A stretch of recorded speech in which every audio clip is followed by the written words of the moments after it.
Hello everybody and welcome back to the channel. I have a small little job today that I'm going to show you on how to patch drywall. So here's a little patch behind me. I had to put in an exterior outlet on the outside of this house. This is also one of my rentals and we needed an outside outlet out there. So I had to bust into the wall and tie it into this outlet because this is a dedicated circuit for the garage. So we cut a hole and now I have to patch it. So this is a how-to video on how to patch drywall. The products we're going to be using on today's project are as follows. I just got a pre-mixed bucket of joint compound. This is all-purpose mud, so it's a little thick, but still easy to use. And then as far as the tools, I've got a pan, which you don't really need for this smaller project, but I'm going to use it just because I have it and you can rinse it out with a hose really easily. I'm going to be using a small knife. It has a nice tapered edge on it. Doesn't really matter for this job, but if you're doing corners on drywall, it's really nice because then you can just slide in the corner and your knuckles aren't too close to the wall. And then to feather it out a bit, I'm gonna use this trowel, which I believe is an 8-inch trowel. And then as far as the tape, I'm going to be using just the paper tape, just like so. You'll slide it out, rip it off, put it over the cracks. Well, I'll show you how to do that right now.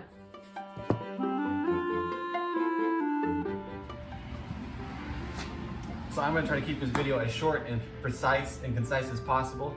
So I'm gonna show you a quick tip on how to put this on and follow along. So you have your bucket of mud, you have your spatula, take it and you spread it along the crack just like so.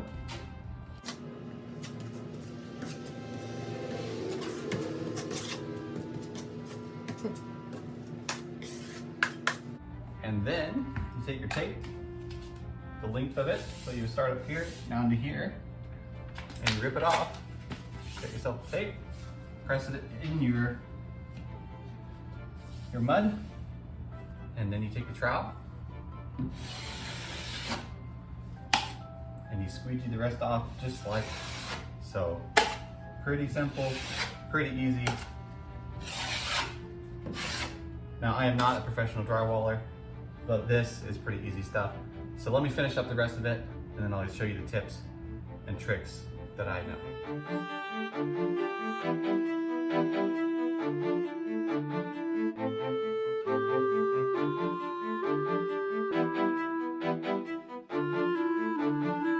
After you're finished with your first coat, it's gonna look something like this. And so you've got your first layer of mud and then your tape right over top of the seams. And what that does is it keeps when your wall expands or contracts because of cold or heat or for any other reason, this tape will keep the gap filled basically. And so you don't have to worry about it appearing again. If you just use mud and then you just filled it with mud and then sanded it off, the crack would still be there. And if anything's expanded or contracted, you'd have the crack once again. So putting the tape over expands that gap and then also seals it from cracking again. So that's the first coat. The second coat, you can either wait for this to dry or you can go ahead and do the second coat now. I'm gonna do the second coat now because I'm pretty confident I'm not gonna mess things up. But if you want it to dry, that way it sticks, then you can do the second coat then, that's fine too. Also, if you're buying mud, this is just a generic, basic pre-mixed mud, and it doesn't dry super fast. It takes probably a whole day once I get the second coat for it to dry, so I can sand it. But if you wanted to, you can buy it in powder form and mix it with water, and you can get stuff that dries within 10 minutes if you want to, but 10 minutes, 30 minutes, 45 minutes, an hour and a half.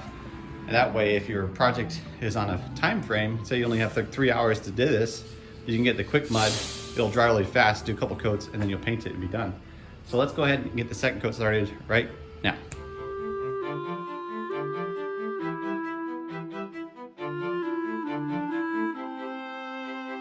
Now that we have the second coat finished, I'm gonna go ahead and let it dry, and then tomorrow I'm gonna come back.